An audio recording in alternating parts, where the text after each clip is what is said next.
Hello everyone, welcome to my another blog.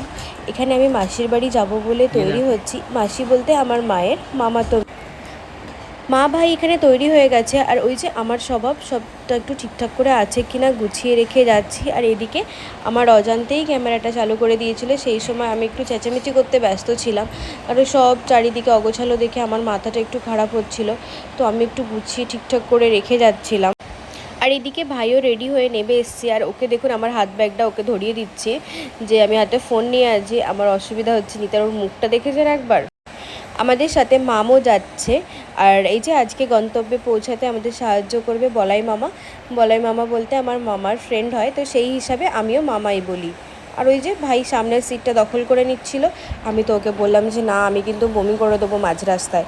তো বলে ওকে ভয় দেখিয়ে পিছনে পাঠালাম। সামনে বসলে তবু শরীরটা একটু ঠিক ঠিক লাগে, কেন জানি না পিছনে বসলে না বড্ড গাটা গুলায়। আর এই যে আমরা এদিকে বেরিয়ে পড়েছি সুন্দর গ্রামের রাস্তার পথ ধরে। আমরাও এগিয়ে চললাম। গ্রাম ঠিক নয়, শহরের দিকে, কিন্তু যেতে গেলে অনেক গ্রামের পথ পেরিয়ে তারপরে যেতে হয়। আমরা আসলে এই সৌন্দর্যটা দেখতে দেখতে যাব বলে একটু তাড়াতাড়ি বেরোনোর প্ল্যান করছিলাম, কিন্তু ওই যে শীতের বেলা আর খেয়ে দিয়ে উঠে রেডি হয়ে বেরোতে বেরোতে, আর আমি তো সবসময়তেই লেট হয়ে যাই। ব্যাস 1-1.5 ঘন্টা লেটই হয়ে গেল। আমরা চেয়েছিলাম একটু 2-2:30টার সময় বেরিয়ে যেতে, তো বেরোতে বেরোতে সোজা 4টে বেজে গেল।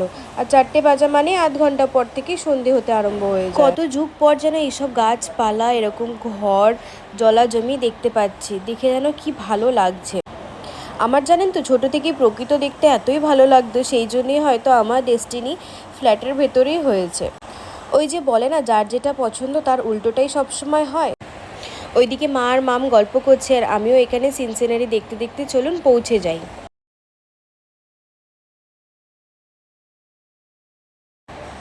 এদিকে আস্তে আস্তে আমাদের প্রায় সন্ধে হয়ে গিয়েছিল, তাই সন্ধেবেলা কোনো রকম ক্লিপ নেওয়া হয়নি।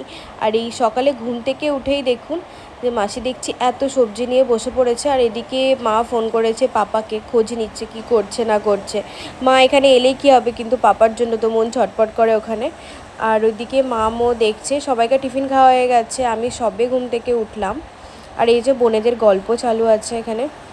আর ভাইয়ের এখনও সকাল হয়নি, ভাই এদিকে দেখুন কম্বল মুড়ি দিয়ে এখনও ঘুমাচ্ছে। আর এদিকে তো আমার সিজন চেঞ্জের কারণে গলার অবস্থা পুরোপুরি খারাপ হয়ে গিয়েছিল, তাই সেই সময় আমি কোনো রকম ভয়েস ওভারও দিতে পারিনি। এতটাই খারাপ হয়ে গিয়েছিল যে গলা থেকে আওয়াজ বেরোনোও বন্ধ হয়ে যাচ্ছিল, খুবই আস্তে আস্তে আওয়াজ বেরোচ্ছিল। তাই সেই সময় আমি কোনো রকম কোনো ভিডিওতে ভয়েস দিয়ে তৈরি করে উঠতে পারিনি।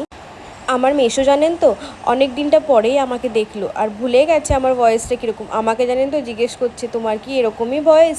আমি বলি না না, আমার গলাটা না অনেক ভালো জানেন তো। আচ্ছা আপনারাই বলবেন কিন্তু, আমার গলাটা কি সত্যিই ভালো লাগে আপনাদের? আমার তো টনসিলের প্রবলেম আছে, তাই যখন এরকম হয় না আমি খুবই ভয় পেয়ে যাই। বলি আমি আমার আগের আওয়াজটা ফিরে পাবো তো? আর এই বাইরের চারিপাশটা দেখুন কি সুন্দর লাগছে। ঠিক এরকমই একটা খোলামেলা জায়গায় আমার ঘর খুব পছন্দ। আর মাম এখানে আমাকে বলে বলে দিচ্ছিল যে সবাইকেই চারিপাশটা দেখা, কি সুন্দর গাছপালা হয়ে আছে, কি ভালো লাগছে সব দেখ। অনেকের কাছে এটা হয়তো নর্মাল গাছপালা বা এমনি বন হতে পারে, কিন্তু আমরা যেহেতু এরকম দেখতে পাই না, তাই আমাদের কাছে এরকম গ্রিনারি দেখলে যেন চোখ জুড়িয়ে যায়। ওদিকে নাকি পিছন দিকে গাছে অনেক শিম হয়েছে, এখানে মা মাম সবাই গেছে দেখতে। তো আমিও চলে যাচ্ছি। আমি তো ঘুম থেকে উঠে এখনও চুলটুকুও আঁচড়াইনি, ওরকমভাবেই আমাকে টেনে নিয়ে চলে এসেছে যে তাড়াতাড়ি দেখবি চ কত সিম হয়েছে। আর সত্যিই তাই, এখানে দেখুন আমার মেসো এটা, আর আমাকে সিমগুলো দেখাচ্ছে। আমি তো দেখেই অবাক হয়ে যাচ্ছি যে এত সুন্দর সুন্দর গাছে এরকম এত বড় বড় সিম হয়।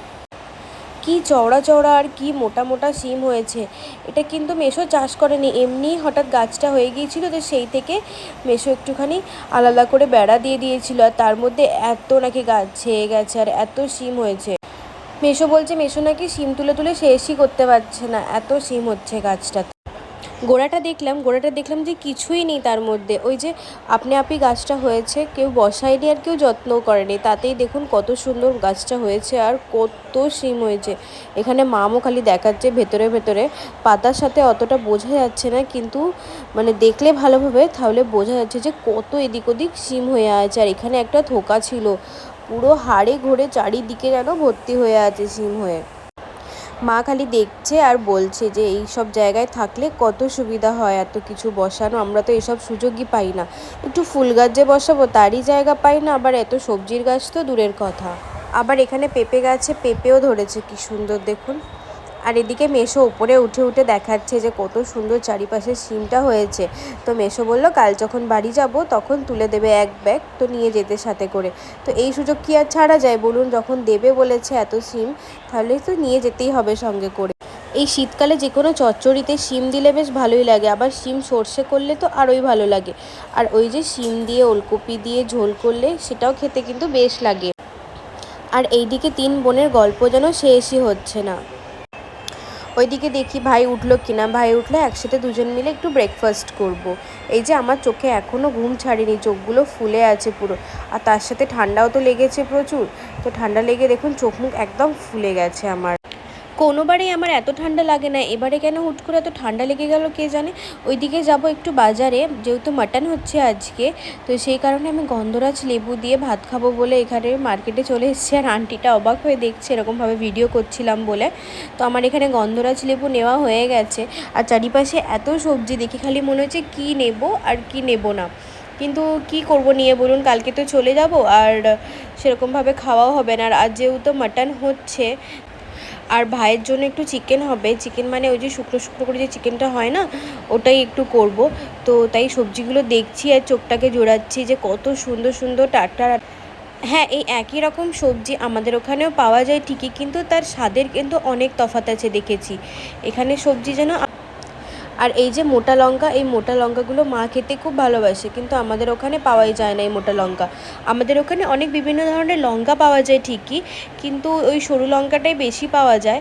আর এই মোটা যে আসল লঙ্কাটা, সেই লঙ্কাটা। চলুন খুব বেশিক্ষণ দাঁড়াবো না, তাড়াতাড়ি ঘরে যাই, কারণ এখানে মার্কেটে থাকলে আমার আবার হ্যাচু চালু হয়ে যাবে। আমার একটু অ্যালার্জির প্রবলেম আছে, সবজি মার্কেটে ঢুকলেই আমার এই শীতের সময় এত কম দামে দামে এত সুন্দর সুন্দর সবজি পাওয়া যায় না, দেখলেই চোখটা যেন জুড়িয়ে যায়। এই যে বাঁধাকপি ফুলকপি, আমাদের ওখানে সারা বছরই বাঁধাকপি ফুলকপি পাওয়া যায়, কিন্তু এই যে শীতে পাওয়ার আর শীতে খাওয়ার যে মানে আলাদাই মজা। আমি আসলে এখানে মার্কেটটা দেখবো বলেই আরও লেবু নেওয়ার বাহানা করে এখানে পালিয়ে এলাম। তো চলুন তাড়াতাড়ি যাই। ওইদিকে আমি সোজা ঘরে চলে গিয়ে এখানে হাতে চিকেনটা নিয়ে দাঁড়িয়ে পড়েছি। আমি বলেছি যে আমি উনুনে রান্না করব, আর এই যে বাড়ির সামনে একটা ছোট্ট উনুন করা আছে কোনো এমার্জেন্সিতে, আর আমার তো উনুনে রান্না করতে খুবই ভালো লাগে। এদিকে সকালবেলা মাটনটাও আমি উনুনেই করে নিতে বলেছি, তখন আমি যেহেতু ঘুমাচ্ছিলাম তাই কোনো রকম ভিডিও নেওয়া হয়নি। আর এখানে দেখুন মেসো আমাকে উনুনটা ভালো করে ধরিয়ে দিচ্ছে, আর ওইদিকে সূর্যটা পুরো আমার মুখে পড়েছে, তাই ভাবছিলাম যে আমি না কালো হয়ে যাই।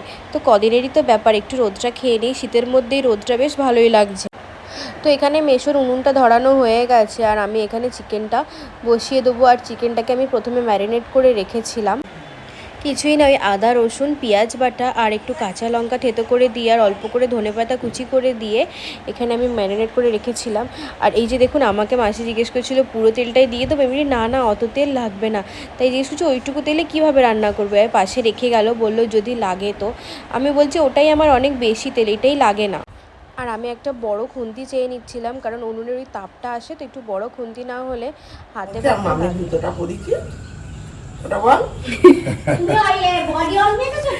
মাম পিছন থেকে রেগে গেছে, মামের ঘরে পড়াতে পড়ে আমি এখানে মাটিতে রান্না করতে।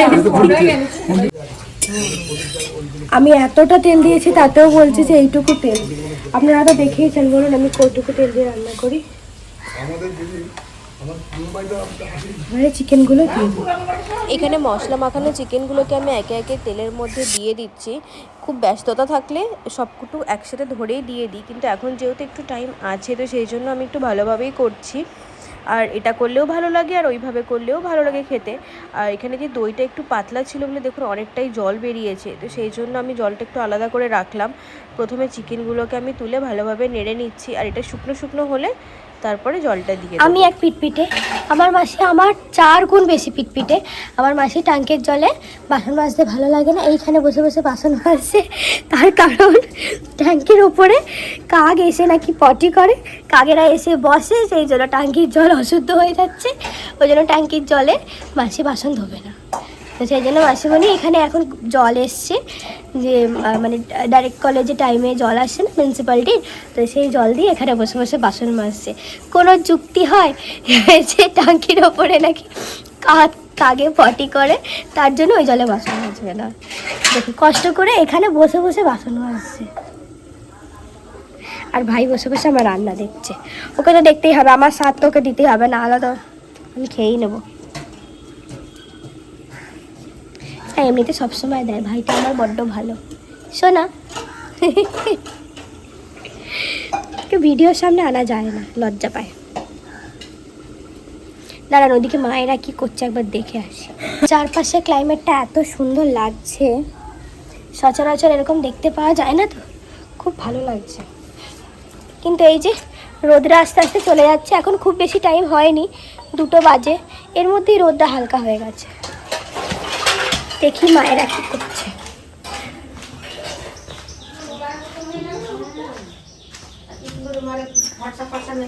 ও 2 বোনে এখানে মেকআপ করছে, ঠিক দুপুরবেলা দুজনের মেকআপ করছি। দেখ স্নান করে এসেছি, চুল টুল আড়ে যাচ্ছি বলে আমরা মেকআপ করছি।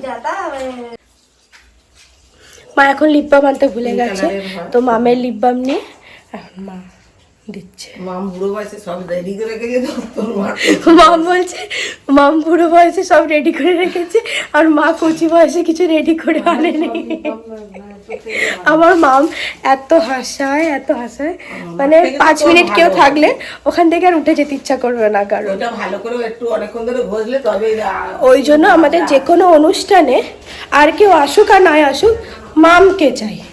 মাম আসা মানে একটা বিয়ে বাড়ির মাহল তৈরি হয়ে যায় সেখানে। এখানে আমি ঢাকা খুলে দেখে নেবো যে মাংসটা সেদ্ধ হয়েছে কিনা। আর এই দেখুন কত জল বেরিয়েছে, সেই জন্য এই রান্নাটাতে একটু জল দিতে লাগে না, এই জলে জলে মাংসটা পুরোটাই সেদ্ধ হয়ে যাবে। আর আমি আঁচটা বেশ একটু হাই ফ্লেমেই রেখেছি, খুব বেশি আসতে দেবো না। তো এটাকে নেড়ে ছেড়ে নিয়ে আমি আবারও ঢাকা দিয়ে দেবো। এখানে ভালোভাবে নেড়ে কষাতে কষাতে দেখুন পুরো শুকনো হয়ে গেছে আর অল্প অল্প তেলও ছেড়ে দিয়েছে। এবারে ওই যে মশলা মাখানোর যে অল্প জলটা ছিল, ওই গ্রেভিটা আমি এর মধ্যে দিয়ে দেবো আরও ভালোভাবে এটা একটু মাখা মাখা হওয়ার জন্য। এখানে আলাদা করে আমি আর কোনো রকম জল দেবো না, ওইটাই দিয়ে মাখিয়ে ভালোভাবে রান্নাটা করে নেবো। এই চিকেনটা কালারটা এত সুন্দর আসে, দেখে যেন সেই মালাই চিকেন অনেকটা মনে হয় পুরো। একইভাবে এখানে আমি কষিয়ে কষিয়ে মাংসটাকে আবারও একটু ড্রাই করে ফেলবো যতক্ষণ না তেল ছেড়ে দিচ্ছি। আর এই যে কি সুন্দর মাংস থেকে তেলটা ছেড়ে দিয়েছে দেখুন, এই শুকনো শুকনো করলে তবেই ভাই খেতে চায়, তা নাহলে খেতে চায় না। এটা তো আরও শুকনো হলে তাই হতো, কিন্তু আমার বেশ একটু গা মাখাটা ভালো লাগে, তো আমি বললাম যে আমিও একটু খেয়ে দেখবো, সেই জন্যই হালকা করে একটু গা মাখা রাখলাম। আমার রান্না এখানে শেষ হয়ে গেছে আর ওদিকে অনেক বেলা হয়েছে, তো চলুন খেতে বসতে হবে এবারে। মা মাসি সবাই আমার এই রান্নার জন্য অপেক্ষা করছে, এখানে দুজন মিলে আমার পাশেই বসে আছে। আজকের মতো ভিডিওটা আমি এখানেই শেষ করলাম। ভিডিওটা ভালো লাগলে একটা লাইক আর একটা শেয়ার করে দেবেন।